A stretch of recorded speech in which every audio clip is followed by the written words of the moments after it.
You faced repeated calls recently on bail reform after a number of high-profile murders by repeat violent offenders. What is this government doing to address that? This government's actually led the charge on bail reform, not just in this country.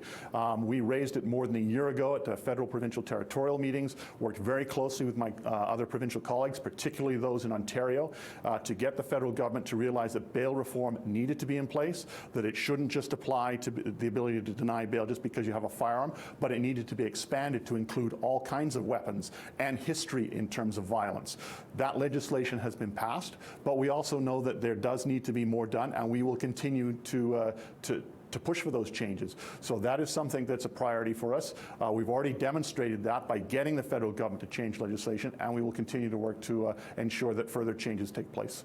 Can you give us some idea of what those changes might look like? We know that there have been requests and changes for, in terms of nonviolent, so for repeat offenders who are chronic repeat offenders, for example.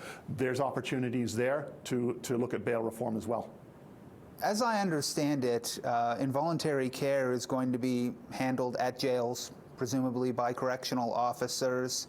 How is this different than just jailing people suffering from mental health and drug addiction? It's actually going to be handled by mental health professionals.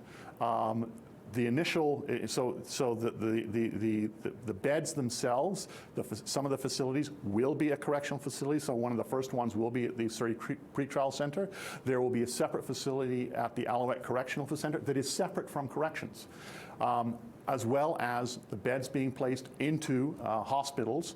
So, for example, the New Terrace Hospital will have secure care beds, as will other healthcare facilities, hospitals in other parts of the province. We want to make sure that the beds are spread throughout the province, and they've got the professionals, the mental health professionals, who will be delivering the care and the services.